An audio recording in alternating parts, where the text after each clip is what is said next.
Diciamo qualcosa sulla pasta allora, perché questo è il piatto principale e di questo dobbiamo discutere oggi, la pasta. Allora, come dicevo prima, la pasta è il caposaldo della dieta mediterranea. Nella nostra alimentazione noi dobbiamo far sì che il 60% di ciò che mangiamo sia di zuccheri complessi e sia quindi fatto da pasta o pane o altri carboidrati complessi.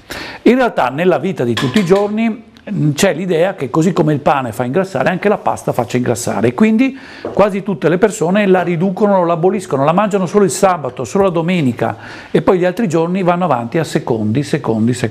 Questo è sbagliatissimo.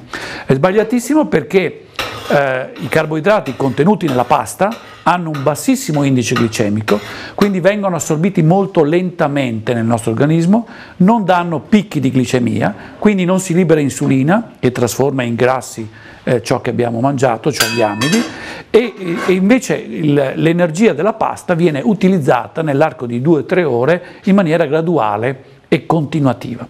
Oltre a questo dobbiamo ricordare che il nostro cervello funziona esclusivamente a zuccheri.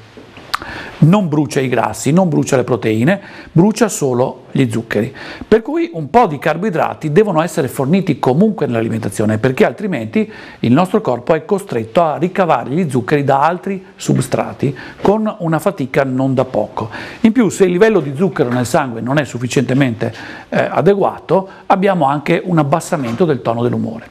Allora, per tutti questi motivi, la pasta non può mancare come piatto quotidiano e deve essere condita, come vediamo oggi, possibilmente in maniera leggera, perché quello che crea problemi nella quantità dell'energia non è tanto la pasta, ma sono i condimenti.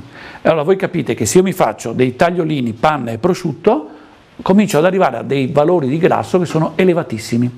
E allora il gioco non torna più. Ma se io mi faccio dei tagliolini conditi con l'erbetta, col pomodoro fresco, col basilico, una pasta aglio, olio e peperoncino, condimenti leggeri, io non ho assolutamente un surplus di energia, ma ho una quantità di energia giusta, facilmente assimilabile e che fa bene al nostro organismo. Quindi pasta promossa a pieni voti, attenzione al condimento, perché il condimento può fare falsare tutto il discorso che abbiamo fatto sul valore della pasta dal punto di vista nutrizionale. Certo.